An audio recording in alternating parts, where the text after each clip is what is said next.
Hello दोस्तों, नमस्कार। मैं योगेश त्रिपाठी आप सभी बच्चों का फाउंडेशन बैच में एक बार फिर से जोरदार स्वागत करता हूं। जैसा कि बच्चों हम लोगों ने डिसाइड किया था कि किसी भी विषय को जब हम लोग पूरी तरह से पढ़ लेंगे तो फिर उस विषय का रिवीजन करेंगे, और रिवीजन हम सिविल सर्विस में आए हुए क्वेश्चन के द्वारा करेंगे। उससे दो बातें कंफर्म होगी। पहली बात कि क्या आप लोग अच्छे से पढ़ रहे हो, क्या आप लोग आए हुए सवालों को सॉल्व कर पा रहे हो। साथ में से एक ये भी परीक्षा होगी कि मैं आपको जो पढ़ा रहा हूं उस पढ़ाई की गुणवत्ता कैसी है ना। अर्थात ये आपका भी एग्जाम होगा और मेरा भी एग्जाम होगा, क्योंकि जो मैं पढ़ा रहा हूं अगर आप उससे सॉल्व नहीं कर पाओगे तो फिर मेरा पढ़ाना भी बेकार होगा। साथ में मैंने कहा था दोस्तों कि आज डाउट सेशन भी होगा और कुछ मन की बात भी होगी। तो दोस्तों डाउट सेशन की जो क्लास होनी थी वो मुझे लगा वीडियो के माध्यम से सही से नहीं होगी, है ना, क्योंकि डाउट क्लियर करने में तभी मजा आता है जब हम और आप सामने हों, और ये वर्तमान में केवल टेलीफोन के माध्यम से ही हो सकता है। तो इसीलिए दोस्तों मैंने ये सामने जो नंबर लिख रखा है ये STD91 के ऑफिस का नंबर है। इस नंबर में आज के दिन 3 बजे से लेके 4 बजे तक आप कॉल कर सकते हैं। मैं आपकी कॉल रिसीव करूंगा और आपके सभी डाउट्स का आंसर देने की कोशिश करूंगा, और कोशिश करूंगा कि आप भी संतुष्ट हो और आपको आंसर देके मैं भी संतुष्टि का भाव फील करूं, है ना। तो इसलिए आज याद रखिएगा, केवल आज और दोपहर में 3 बजे से लेके 4 बजे तक आप कॉल कर सकते हैं, मैं आपका जवाब दूंगा। साथ में जो मन की बात है वो इसी वीडियो के बाद जो नेक्स्ट वीडियो आएगी तुरंत उसमें आप देखिएगा, एक छोटी सी वीडियो होगी जिसमें मैंने कुछ बातें आपसे कर रखी हैं जो जरूरी थी हमारे और आपके बीच के रिश्ते को मजबूती के लिए। तो चलिए दोस्तों, अब रिवीजन का टाइम आ गया है और देखते हैं हम कि हमारा पहला सवाल क्या है। पहला सवाल है 1919 के भारत शासन अधिनियम कि निम्नलिखित में से कौन सी विशेषता है। याद करिएगा, इसने पूछा है कौन सी विशेषता है ना। एक एक शब्द में हमें ध्यान देना है। पहला क्वेश्चन क्या, पहला ऑप्शन क्या है, प्रांतों की कार्यकारिणी सरकार में द्वैध शासन की व्यवस्था। प्रांतों की कार्यकारिणी में द्वैध शासन की व्यवस्था। दूसरा क्या है, मुसलमानों के लिए पृथक सांप्रदायिक निर्वाचन मंडल की व्यवस्था। तीसरा है केंद्र द्वारा प्रांतों को विधायी शक्तियों का हस्तांतरण। दोस्तों अब आप 1919 के नियम को याद करिए। मैंने आपको बता रखा था कि प्रांत की कार्यकारिणी में द्वैध शासन की स्थापना की गई थी। याद रखिएगा, प्रांत में की थी, केंद्र में नहीं की थी, है ना। साथ में मुसलमानों के लिए पृथक निर्वाचन मंडल 1909 में किया था। अर्थात ये स्टेटमेंट गलत हो चुका दोस्तों। इस समय केवल एंग्लो इंडियन के लिए और सिख के लिए किया था। ध्यान से एक एक क्वेश्चन को पढ़ना है। केंद्र द्वारा प्रांतों को विधायी शक्तियों का हस्तांतरण, तो मैंने बताया था दोस्तों कि जितने भी विषय थे उनको 2 भागों में बांटा था, केंद्र के भागों में और राज्य के भागों में। और राज्य को मैंने कहा था रिजर्व में और ट्रांसफर में 2 भागों में बांटा था, है ना। तो इस तरह से ये स्टेटमेंट भी सही है। तो पहला व तीसरा स्टेटमेंट इसका सही है दोस्तों। ये IAS के 2012 में क्वेश्चन आया था, 2012 में, और देखिए हमारी क्लास से ये क्वेश्चन सॉल्व हो रहा है ना। अब दूसरी तरफ चलते हैं। दूसरा क्वेश्चन है, भारत सरकार अधिनियम 1935 में अंतर्विष्ट अनुदेश प्रपत्र इंस्ट्रूमेंट ऑफ इंस्ट्रक्शन को वर्ष 1950 में भारत के संविधान में किस रूप में समाविष्ट किया गया। दोस्तों ये क्वेश्चन ये पूछ रहा है कि 1935 के अधिनियम में एक पार्ट था, ये पार्ट, और इस पार्ट को हमने अपने संविधान में किस रूप में जोड़ा। अब आप लोग बच्चों घबरा रहे होंगे कि ये सवाल तो हमने कहीं पढ़ा ही नहीं, ये तो कहीं पढ़ा ही नहीं इसका जवाब, है ना। पर घबराना नहीं है, संयम के साथ बैठे रहिए। याद रखिएगा, जो सिविल सर्विस का एग्जाम होता है 2 घंटे का, ये केवल आपसे फैक्ट नहीं पूछता, बल्कि ये भी देखता है कि आप अधिकारियों के लक्षण रखते हो कि नहीं रखते। क्योंकि एक अधिकारी कभी भी मुसीबत में घबराता नहीं है, जबकि वो क्या करता है, वो उसको भी सॉल्व करने की कोशिश करता है। तो दोस्तों आपको अपने ऑफिसर वाले एटीट्यूड को जिंदा करना है और आपको परेशान नहीं होना। अब इस क्वेश्चन को कैसे सॉल्व करोगे ये देखिए। इस क्वेश्चन को मैंने सीधे नहीं पढ़ाया, मैंने कहीं भी ये शब्द नहीं यूज किया, पर मैंने आपको ये जरूर बताया था कि जब अंबेडकर से कहा गया कि भाई आपने तो अंबेडकर जी से कहा गया कि आपने 1935 का कानून कॉपी पेस्ट कर दिया है, तो अंबेडकर जी ने ये जवाब दिया था कि हमने केवल और केवल प्रशासनिक प्रावधान किए हैं, बस प्रशासनिक प्रावधान, अर्थात सरकार को कैसे कार्य करना चाहिए, हमने केवल यह चीज 1935 में ली है। और आप देखिएगा कि भारत सरकार के कार्य का संचालन, यह ऑप्शन दिया हुआ है, तो यह सही होगा इसका। और ये 2010 के आईएएस में आया हुआ क्वेश्चन है। दोस्तों घबराना नहीं है, आप मेरी वीडियो जिसमें मैंने संविधान की आलोचना व विशेषता बताई है उसमें इसको क्लियर किया था, आप लोग देख लीजिएगा। चलिए आगे चलते हैं। फिर क्या है, संविधान सभा की संघ संविधान समिति का अध्यक्ष कौन थे? दोस्तों मैंने आपको यह बहुत अच्छे से पढ़ाया था, जितनी भी समितियां थी उनके अध्यक्ष को बताया था, और मैंने कहा था कि संघ संविधान समिति व संघ शक्ति समिति के अध्यक्ष कौन थे? हमारे जवाहरलाल नेहरू जी थे, है ना।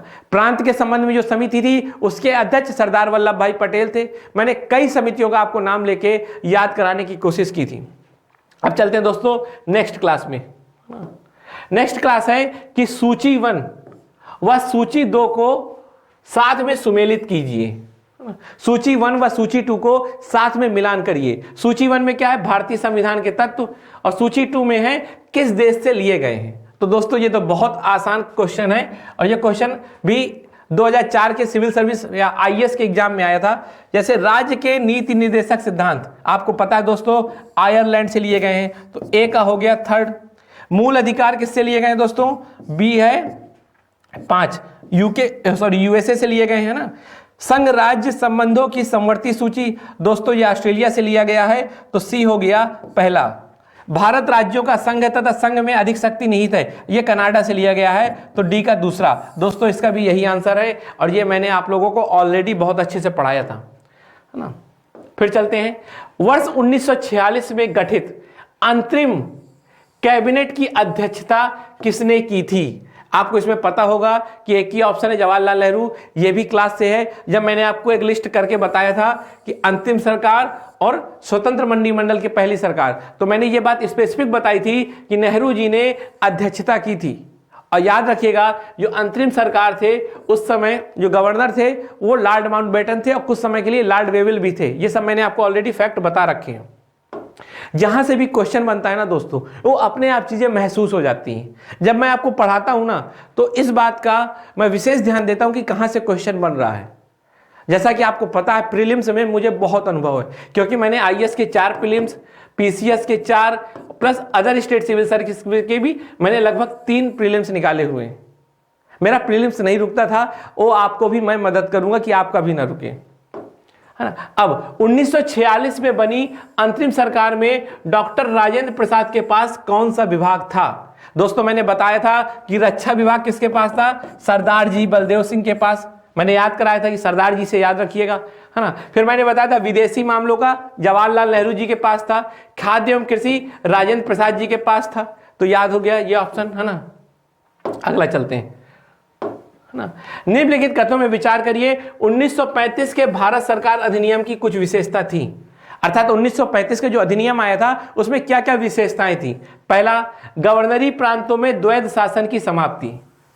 तो ये दोस्तों एग्जैक्टली सही है। आपको पता था कि 1935 से केंद्र में द्वैध शासन की स्थापना हो गई थी, क्योंकि ये साइमन कमीशन ने ऐसी रिपोर्ट दी थी, है ना। गवर्नरों को विधायी क्रियाओं में निषेधाधिकार की शक्ति तथा स्वयं द्वारा विधि बनाना, यह भी मैंने कहा था कि पावर दिया हुआ था, है ना। मैंने आपको बताया था कि गवर्नर के पास बहुत पावर है, ये केवल नाम मात्र का स्वशासन दिया गया है। तो दूसरा भी सही है।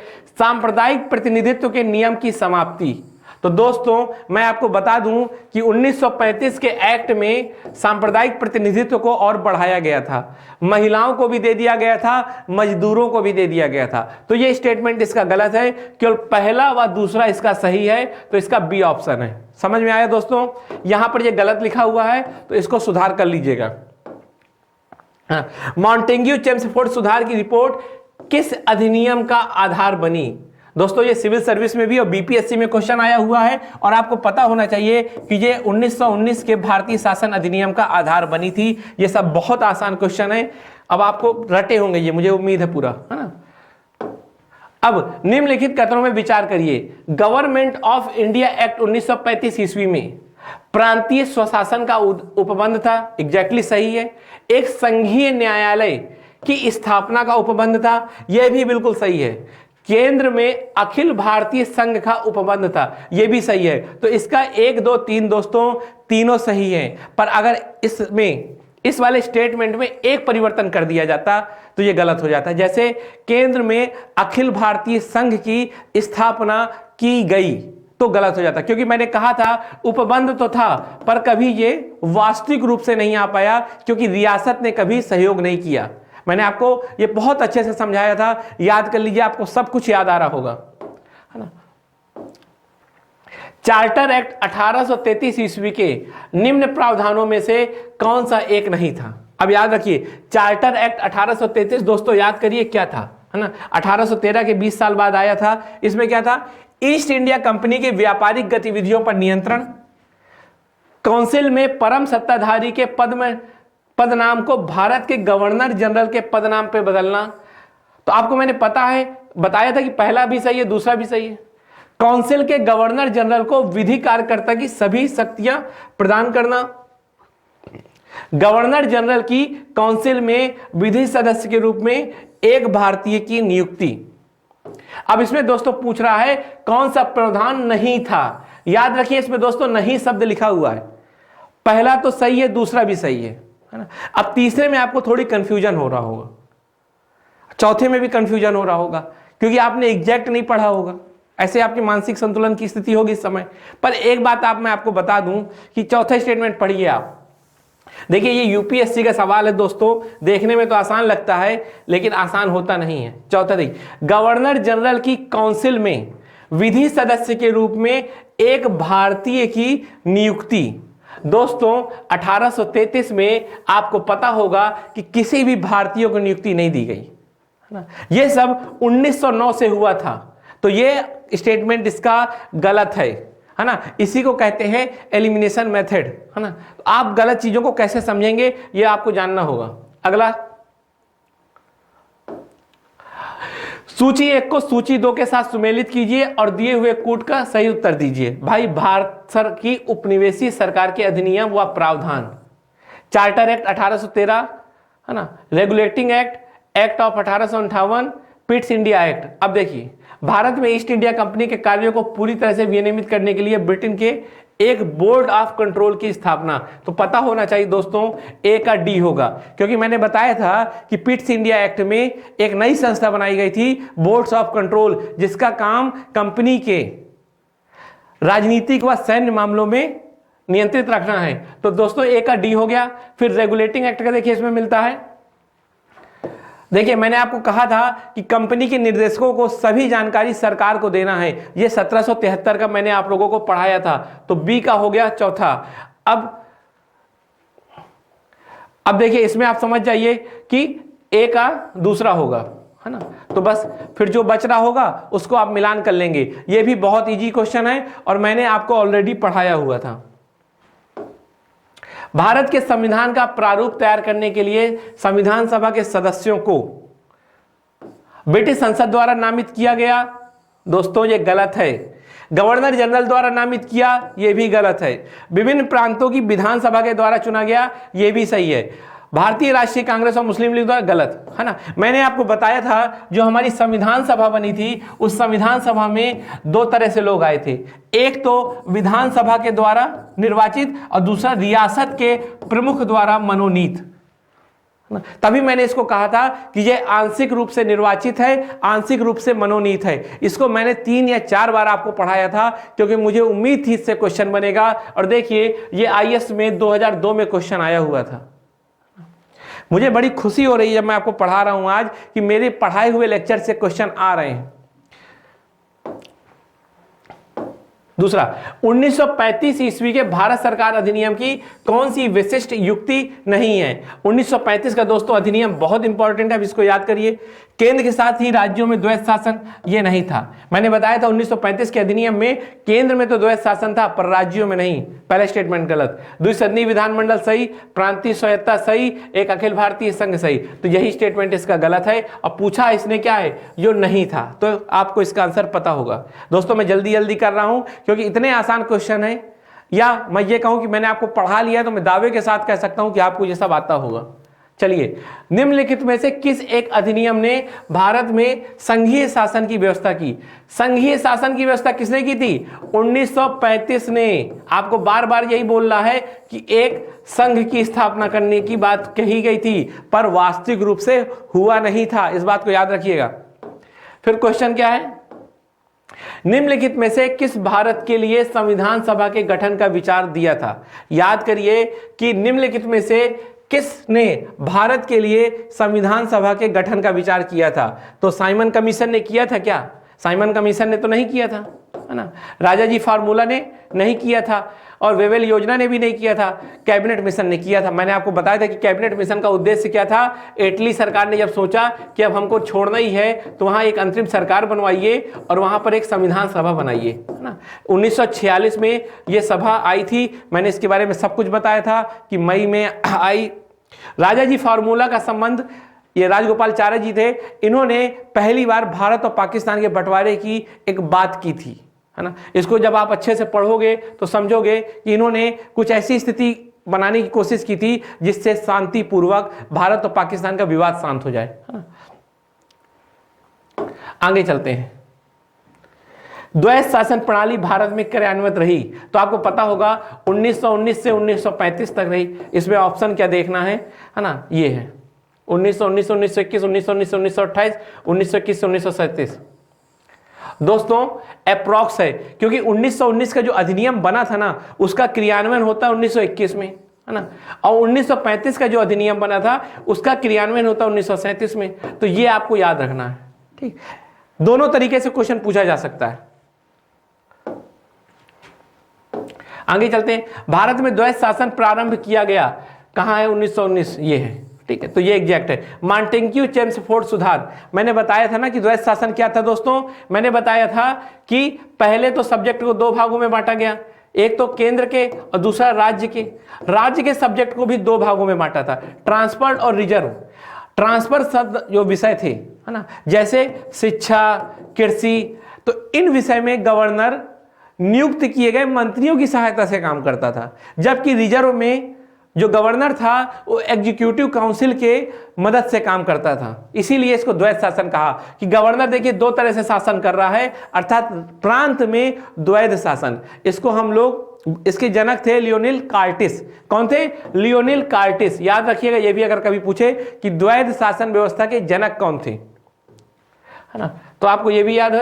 अब चलते हैं भारतीय संविधान सभा के प्रथम दिन के अधिवेशन की अध्यक्षता किसने की? तो दोस्तों मैंने आपको बताया था कि प्रथम दिन सबसे जो सीनियर थे उनको अध्यक्ष बना दिया गया था, डॉक्टर सच्चिदानंद सिन्हा जी को। ये बिहार से हैं और साथ में मैंने ये बताया था कि ये सांसद भी थे उस समय के, है ना। इनके बारे में आप पढ़िएगा, बहुत ही ग्रेट पर्सनालिटी थे, है ना। उड़ीसा से जो बिहार अलग हुआ था उनमें भी इनका योगदान था। डॉक्टर राजेंद्र प्रसाद स्थायी अध्यक्ष थे, है ना। मैंने बताया था कि ये अस्थायी अध्यक्ष थे और ये कहां से लिया गया था? फ्रांस की संस्कृति थी ये, है ना। चलिए आगे चलते हैं। भारत को एक संविधान देने का प्रस्ताव संविधान सभा द्वारा पारित किया गया। कब पारित किया गया दोस्तों? बहुत ही शानदार क्वेश्चन है। भारत को एक संविधान देने का प्रस्ताव अर्थात उद्देश्य प्रस्ताव, मैंने बताया था कि 13 दिसंबर 1946 को जवाहरलाल नेहरू जी इसको रिप्रेजेंट करते हैं सभा में, लेकिन उसको एक्सेप्ट होता है 22 जनवरी 1947 को। यह क्वेश्चन मैंने आपको बहुत बार बताया, ये फैक्ट याद करिएगा। जब क्वेश्चन आता है ना आपके पढ़ाई हुई चीजों से तो चेहरे में खुशी आती है। अगला, कैबिनेट मिशन योजना के अंतर्गत संविधान निर्माती परिषद में प्रत्येक प्रांत को आवंटित सदस्य संख्या निर्धारित करने के लिए एक प्रतिनिधि कितनी जनसंख्या के अनुपात में था? 10 लाख एग्जैक्ट। ये तो आपको मैंने बताया था कि 10 लाख में एक आदमी को चुना जाना था, इसीलिए 389 लोग चुने गए, है ना। अब बताइए उस समय की जनसंख्या कितनी थी? कमेंट करके बताइएगा। साथ में मैंने बताया था हिंदू, मुस्लिम व सिख के हिसाब से लोगों को चुना जाना था और चुनाव विधानसभा के द्वारा होना था। साथ में मनोनीत भी कुछ लोग होने थे, वो मनोनीत होने थे किसके द्वारा? रियासत के प्रमुख द्वारा। और जो विधानसभा के चयन द्वारा हुआ था ना, उसमें 208 कांग्रेस के लोग थे और 73 लोग मुस्लिम लीग से थे और मुस्लिम लीग सम्मिलित नहीं हुई थी। ये सब फैक्ट इसलिए बता रहा हूं कि आप जल्दी से रिवाइज कर लो दोस्तों। आगे चलते हैं। स्वतंत्र भारत की संविधान सभा के स्थायी अध्यक्ष कौन थे? तो एक बार फिर से आप समझ जाइए, स्वतंत्र भारत की संविधान सभा के स्थायी अध्यक्ष कौन थे? डॉक्टर राजेंद्र प्रसाद। अब इसने स्वतंत्र भारत दे दिया तो थोड़ी कंफ्यूजन मैं भी हो गया था कि भाई ये पूछना क्या आखिर चाहता है। दोस्तों मैं भी आज पहली बार इस पेपर को देख रहा हूं, तो वही मैंने सोचा कि स्वतंत्र भारत क्यों दिया, क्योंकि स्वतंत्र भारत की पहली कैबिनेट के अध्यक्ष अलग पूछा जा सकता है ना, पर यह क्वेश्चन अलग दिखा, अच्छा लगा। ठीक है, देखिएगा। फिर 14-15 अगस्त 1947 की मध्य रात्रि को अंतरिम संसद के रूप में किसने सत्ता ग्रहण की?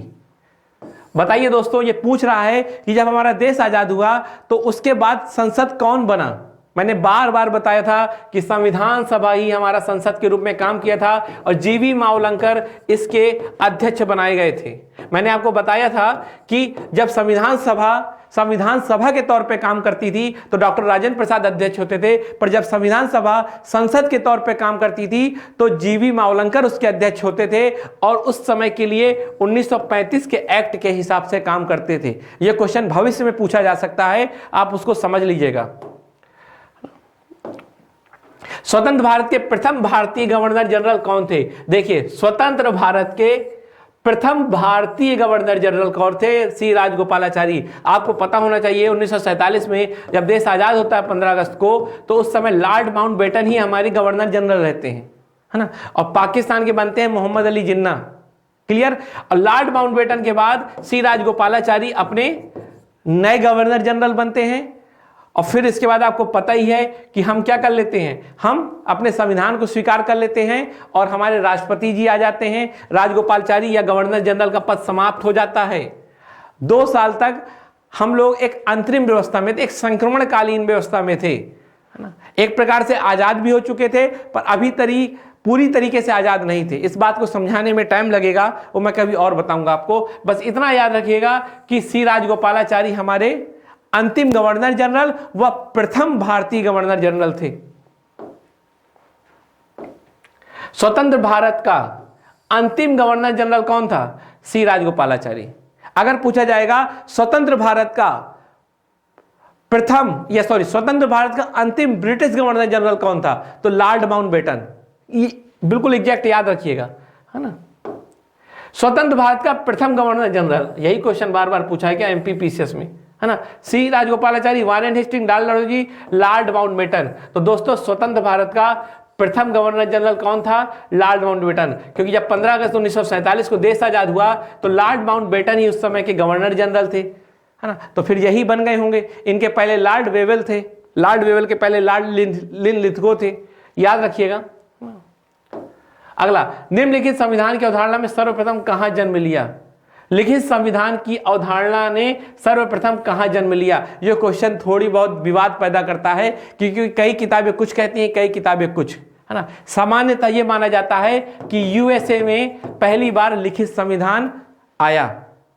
दोस्तों रियल में तो 1600 में सैना मैरिनो, है ना, सैना मैरिनो एक देश है, वहां पर 1600 में ही एक लिखित संविधान था। ये देश कहां पर है सोच के बताइएगा।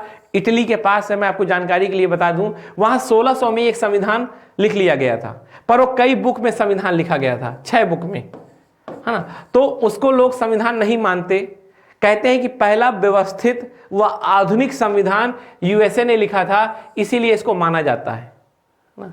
मैंने ये आपको एक जानकारी बताई कि कहीं बात करना हो तो आप ये भी कह सकते हो कि यूएसए से पहले सैना मैरिनो में लिखा था, सैना मैरिनो में, है ना। पर सामान्यतः यह माना जाता है कि यूएसए में। एग्जाम के पॉइंट ऑफ व्यू से आप यूएसए ही लिखना, इसमें जो आंसर लिखा है वो गलत है, फ्रांस लिख दिया जाने किसने। संसदीय शासन प्रणाली की सर्वप्रथम किस देश में विकसित हुई? दोस्तों आपको पता होगा इसका आंसर यूके है ना। ठीक है। फिर आगे चलते हैं, भारतीय संविधान सभा की प्रारूप समिति का अध्यक्ष कौन था? तो डॉक्टर भीमराव अंबेडकर को 29 अगस्त को यह समिति बनी थी, आपको पता होना चाहिए, 29 अगस्त 1947 को। और इसके अध्यक्ष कौन थे? डॉक्टर भीमराव अंबेडकर जी थे। साथ ही इसके मेंबर भी आपको पता होना चाहिए। इसके मेंबर जो प्रारूप समिति, एक सबसे इंपॉर्टेंट मेंबर इसमें आयंगर साहब थे, दूसरे सादुल्ला साहब थे, है ना, मैंने केवल इनका सरनेम याद रखा, याद रहे। एक खेतान साहब थे, ठीक, एक मित्र साहब थे और एक मुंशी जी थे, है ना। तो इतने इसके मेंबर थे, मुंशी जी, खेतान साहब, मित्र साहब, सादुल्ला साहब, आयंकर साहब और गोपाल स्वामी साहब। तीन, इतने लोगों को याद रखिएगा, इससे जरूर क्वेश्चन बनेगा भविष्य में। भारत शासन द्वारा राजकीय चिन्ह कब अंगीकृत किया गया? याद करिएगा, इसने राजकीय चिन्ह पूछा है तो ये 26 जनवरी 1950 को किया गया था। याद कर लीजिए आप लोग, 22 जुलाई 1947 को हमने अपना झंडा स्वीकार किया। कौन सा होना चाहिए? 24 जनवरी 1950 को हमने राष्ट्रीय गान स्वीकार किया। 24 जनवरी 1950 को ही हमने अपना राष्ट्रीय गीत स्वीकार किया। साथ में 24 जनवरी 1950 को ही हमने डॉक्टर राजेंद्र प्रसाद को राष्ट्रपति जी के तौर पे भी एक्सेप्ट किया था। ये डेट याद रखिएगा दोस्तों, बहुत इंपॉर्टेंट है ना। 24-24 तीन बार है, एक बार 22 जुलाई है और 26 जनवरी को क्या किया था हमने? राजकीय चिन्ह। झंडा कब किया था? 22 जुलाई को। झंडा 22 जुलाई को 47 में ही कर लिया था। कभी भी ये क्वेश्चन पूछा जा सकता है कि क्रोनोलॉजी बताइए, तो आपको बताना है कि सबसे पहले हमने झंडा एक्सेप्ट किया, फिर उसके बाद हमने एक ही दिन 24 जनवरी 1950 को राष्ट्रगान, राष्ट्रगीत और राष्ट्रपति नियुक्त किए अपने, और फिर हमने सबसे लास्ट में 26 जनवरी को राजकीय चिन्ह सारनाथ के स्तंभ को हमने स्वीकार किया। आगे चलते हैं दोस्तों, संविधान सभा के संवैधानिक सलाहकार कौन थे? तो डॉक्टर बी.एन. राव, मैंने आपको बता रखा था दोस्तों, इनके बारे में बहुत अच्छे से बताया था कि डॉक्टर बी.एन. राव कितने बौद्धिक आदमी थे। ये वर्मा के संविधान को भी लिखने में प्रमुख रोल निभाया था, न केवल भारत बल्कि वर्मा के। साथ में मैंने बताया था ये जम्मू कश्मीर के प्रधानमंत्री भी रहे हैं, है ना। ये आईसीएस के एक अधिकारी थे, ये यूएनओ के भी बहुत बड़े पद में रहे हैं। उस समय की बात कर रहा हूं, जब 1947 के समय की बात। आप समझ जाइए कि ये कितने बौद्धिक थे। इन्हीं ने 60 देशों का संविधान पढ़ के उसे भारत के अनुकूल बनाया। दोस्तों, सांप्रदायिक निर्वाचन में भारत में पहली बार किस वर्ष में आरंभ किया? तो दोस्तों आपको पता होगा, ये काला दिन 1909 में था। मार्ले मिंटो सुधार के तहत भारत में फूट डालो व राज करो नीति को अपनाने के लिए यह किया गया था। और मार्ले जी ने खुद कहा था मिंटो से कि भाई हम लोग बहुत भयानक काम करने जा रहे हैं, पर उन्होंने अपने शासन व्यवस्था को बनाए रखने के लिए किया था। अगला क्वेश्चन क्या है? 1937 में किन दो राज्यों में गैर कांग्रेसी मंत्रिमंडल बना था? आपको पता होना चाहिए कि 1935 में क्या आया था? भारत शासन अधिनियम। इसी के अनुसार 1937 में चुनाव हुआ। 11 प्रांतों में से 8 प्रांतों में कांग्रेस ने सरकार बनाई थी, ठीक, और बाकी प्रांतों में जो 2 थे वो था पंजाब और बंगाल। इसमें अलग अलग पार्टी ने सरकार बनाई थी, है ना। बंगाल में कृषक प्रजा पार्टी और मुस्लिम लीग ने मिलकर बनाई थी, और पंजाब में यूनियनिस्ट पार्टी और मुस्लिम लीग ने मिलकर बनाई थी। अर्थात इन दोनों में मुस्लिम लीग का केवल सहयोग था, है ना। और बाकी यहां पर यूनियनिस्ट पार्टी थी और यहां पर किसकी पार्टी थी?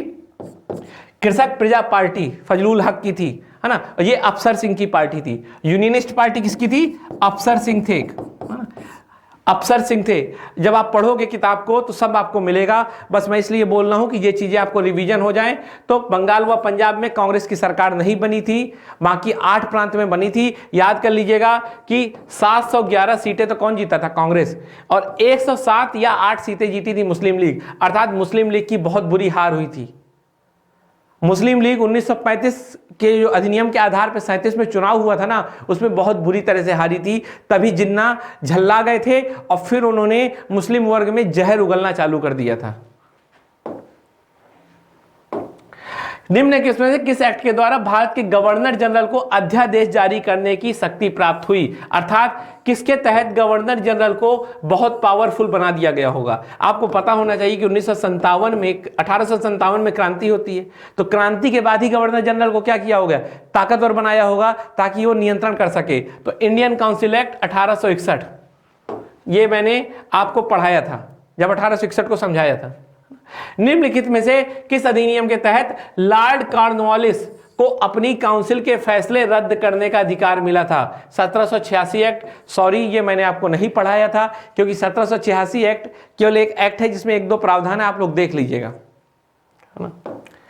फिर भारतीय इतिहास के संदर्भ में प्रांतों से संविधान सभा के सदस्य उन प्रांतों के लोगों द्वारा सीधे निर्वाचित हुए। तो दोस्तों कई बार बता चुका हूं, सीधे तो हुए ही नहीं थे। भारतीय राष्ट्रीय कांग्रेस तथा मुस्लिम लीग द्वारा नामित हुए, यह भी गलत है। प्रांतीय विधानसभाओं द्वारा निर्वाचित हुए, तो ये बिल्कुल सही है, तो इसका सी आंसर होगा। और ये आईएएस 2001 में आया है, ये मैंने आपको पढ़ाते समय कई बार बताया है। 1937 में प्रांतों में मंत्रिमंडल के निर्माण के उपरांत कांग्रेस का शासन कितने महीने चला? ये पक्का कोई पीसीएस का क्वेश्चन होगा, हाँ, यूपी लोअर का, क्योंकि वही इतना फैक्ट पूछता है कि गांधी जी को चौथा कंधा किसने दिया था, औरंगजेब के पैर का क्या नंबर था, है ना, नूरजहां कौन सा परफ्यूम यूज करती थी, ऐसे क्वेश्चन यही पूछ सकता है। दोस्तों आपको पता होना चाहिए कि 22 अक्टूबर 1939 को कांग्रेस ने रिजाइन दे दिया था। उसका रिजाइन देने का कारण यह था कि भारत को द्वितीय विश्व युद्ध में बिना कांग्रेस की सहमति के शामिल कर लिया गया था, तो इसलिए भारत ने विरोध के तौर पे किया था। और मुस्लिम लीग ने इसी दिन को मुक्ति दिवस के तौर में मनाया था कि मुक्ति मिली, मुक्ति दिवस, है ना। तो याद रखिएगा 22 अक्टूबर बहुत इंपॉर्टेंट दिन है, मुक्ति दिवस के तौर पे पूछा जा सकता है। मुस्लिम लीग तो आपको पता ही है कि हारने के बाद काफी झल्ला गई थी, तभी उसने कहा अब मुक्ति मिली। दोस्तों ये 28 महीने भारतीयों के लिए बहुत ही गौरव के विषय थे। इसमें भारतीयों ने यह साबित कर दिया था कि हमें शासन करने की क्षमता है, क्योंकि भारतीयों को यही कह के बदनाम किया जाता था कि तुम ब्लैक लोग सभ्य नहीं होते, असभ्य होते हो, गंवार होते हो, तुम्हें शासन करना नहीं आता। पर इस 28 महीने में कांग्रेस सरकार ने बहुत बेहतरीन तरीके से शासन किया। जो मंत्री बने थे ना, वो उन्होंने अपना 500 रुपए सैलरी कर ली थी, बाकी नहीं पैसा लेते थे। और सेकेंड व थर्ड टियर पे यात्रा करते थे ट्रेन में, इतने महान लोग थे। और आज देखो फर्स्ट एसी तो चाहिए ही चाहिए, साथ में 15-20 लोग और चाहिए, सेवा सब, है ना। तो ये क्या बोले, किसने कहा था संविधान सभा कांग्रेस है और कांग्रेस भारत था? ये हमारे ग्रेनविल ऑस्टिन महोदय ने कहा था। इन्होंने कहा था कि जो संविधान सभा है ना, उसमें सभी लोग कांग्रेस के हैं, और कहा था कि कांग्रेस भारत है। अब इस वेन ग्राम को समझिए कि जो संविधान सभा है वो कांग्रेस है, और जो कांग्रेस है वो इंडिया है। एक प्रकार से इसने संविधान सभा की आलोचना भी की, पर कांग्रेस की बात को भी बताया कि जो भारत है और जो कांग्रेस है उसमें कोई अंतर नहीं, ऐसा उसने जाहिर करने की कोशिश की, क्योंकि उस समय भारत में कांग्रेस जैसी कोई दूसरी पार्टी थी ही नहीं। रियल में कांग्रेस ही एक ऐसी पार्टी थी जो पूरे भारत को रिप्रेजेंट करती थी। तो जब कांग्रेस ही इंडिया को रिप्रेजेंट करेगी तो कांग्रेस इंडिया हो गई, है ना। और संविधान सभा में केवल कांग्रेस के ही लोग ज्यादातर थे। मैंने आपको बताया था संविधान सभा की जब आलोचना कर रहा था उसमें ये चीज बता रखी थी ऑस्टिन साहब। अगला है, भारतीय राष्ट्रीय कांग्रेस में अपने किस अधिवेशन में भारत सरकार अधिनियम 1935 को स्वीकार किया? भाई 35 है तो 40 में नहीं 36 में तो किया होगा, क्योंकि पता होगा आपको कि 1935 में एक्ट आया, 1937 में सरकार बन गई। अभी मैंने इसी के पहले पढ़ाया था आपको, 37 में सरकार बनी थी, 39 में तो रिजाइन भी दे दिया था। तो भाई सरकार कब बनाई होगी कांग्रेस ने? जब इसको स्वीकार कर लिया होगा ना, तभी तो। और 40 तो इसका ऑप्शन होगा ही नहीं, क्योंकि स्वीकार करने के पहले चुनाव लड़ा होगा कि बाद में चुनाव लड़ा होगा? स्वीकार करने के बाद में। तो जब चुनाव 37 में लड़ लिया तो मतलब 37 के पहले स्वीकार किया, और 1935 में तो आया था, तो यही ऑप्शन है 36। और याद करिए, अगर यहां लखनऊ की जगह फैजपुर अधिवेशन लिख देते तो ये स्टेटमेंट गलत हो जाता और फिर ये सही होता। ट्रिक याद रखिएगा, आपको दिमाग अपना तेज रखना है। निम्नलिखित में से संविधान सभा के बारे में गलत कथन कौन सा है? इसमें बड़ी संख्या में समितियों की मदद से काम किया गया, उनमें से प्रारूप समिति सबसे महत्वपूर्ण थी। यह तो सही है दोस्तों। और याद रखिएगा, हमें गलत कथन के बारे में बताना है। मालूम चला आपने पढ़ा कि निम्नलिखित के बारे में कथन कौन सा है, और जैसे इसको पढ़ा आपको लगेगा सही है, यही पूछा गया होगा, लगा दो। ऐसा नहीं होता दोस्तों। अल्पसंख्यक समुदाय जैसे ईसाई, एंग्लो इंडियन और पारसियों को सभा में पर्याप्त प्रतिनिधित्व दिया गया। अब देखिए, ये आपको पता नहीं है, पर अभी धीरज रखिएगा। तीसरा, इसका निर्वाचन सार्वभौमिक वयस्क मताधिकार पे किया गया। दोस्तों ये स्टेटमेंट बिल्कुल गलत है, तो यही इसका आंसर होगा। है ना। देखिए, आपको परेशान नहीं होना कि आपने ये पढ़ा है कि नहीं पढ़ा। यूपीएससी या कोई भी सिविल सर्विस जब एग्जाम लेता है तो वो आपको चेक कर रहा होता है कि आपके अंदर कितना संयम है। मैं बार बार यही बोल रहा हूं। रियल में एक बात मैं आपको बताना चाहूंगा कि यूपीएससी के बारे में कई लोग तैयारी करवा रहे हैं, लेकिन उन्हें रियल में इस एग्जाम का नेचर नहीं पता। वो आप लोगों के साथ गलत कर रहे हैं। कई लोग तो उस समय तैयारी किए थे जब अलग एग्जाम का पैटर्न होता था, और वो चीज आपको वो अपने हिसाब से समझाते हैं, जबकि आज तो वो पैटर्न भी नहीं है। तो दोस्तों, जिससे भी आप अपने आप को गाइड कर रहे हो तो बड़े ध्यान से करिएगा, है ना, ताकि आपके साथ गलत ना हो। सूची एक्स को सूची वाई से मिलाइए। संविधान सभा के पहले उपाध्यक्ष एच.सी. मुखर्जी, मैंने बता रखा था आपको। प्रारूप समिति के मूलतः एकमात्र कांग्रेसी सदस्य कहां है? के.एम. मुंशी जी, बताया था। के.एम. मुंशी जी इसके मेंबर थे। और देखिए, कोई ऑप्शन भी तो नहीं है, और है ना। राजस्थान रियासतों का प्रतिनिधित्व करने वाली संविधान सभा के सदस्य वी.टी. कृष्णामाचारी। देखिए, वी.टी. कृष्णामाचारी एक आईसीएस अधिकारी थे। इनका नाम था राय बहादुर वांगल त्रिमूर्ति चर कृष्णामाचारी, ऐसा कुछ नाम था। इनके बारे में मैं कई और बात बता दूं कि जो पंचायत है ना आज के टाइम पे, उनके मॉडल को भी इन्हीं ने लगभग बनाया था। साथ में ये प्लानिंग कमीशन के द्वितीय उपाध्यक्ष भी थे, है ना। तो इनके बारे में थोड़ी पढ़ लीजिएगा, ये कभी भी क्वेश्चन आ चुकता है। ये बहुत इंपॉर्टेंट पर्सनालिटी थी, है ना। संघ संविधान समिति के अध्यक्ष जवाहरलाल नेहरू होंगे। तो ये भी बहुत इजी क्वेश्चन है दोस्तों। इस क्वेश्चन को सॉल्व करने के पहले मैंने तो आपको अपने हिसाब से किया। अगर आपको परेशानी हो रही हो ना कि आपको इनके बारे में कुछ पता ही नहीं है, इनके बारे में कुछ पता ही नहीं है, तब भी आप ये क्वेश्चन कर लोगे, क्योंकि संघ संविधान समिति के अध्यक्ष जवाहरलाल नेहरू बहुत ईजी है, और पहले उपाध्यक्ष एस.सी. मुखर्जी। अगर आपको ये दो चीजें पता चल गई तो आप इसका आराम से आंसर कर लोगे, आप खुद देख लीजिए। तो इस तरह दोस्तों हमने पूरे पेपर को सॉल्व किया। अब अगर आपका मेरे मन की बात सुनने का मन हो तो देखिएगा, दूसरी वीडियो भी तुरंत आने वाली होगी, है ना। बाकी दोस्तों, जैसा कि हम लोगों ने पुराने क्वेश्चन लगाए और हमने देखा कि हम जो पढ़ रहे हैं वो हमारे पढ़ने का तरीका सही है, तो हमें इसी दिशा में आगे बढ़ना है। धीरे धीरे हम और आप मेंस के क्वेश्चन भी शेयर करने लगेंगे। नमस्कार, धन्यवाद।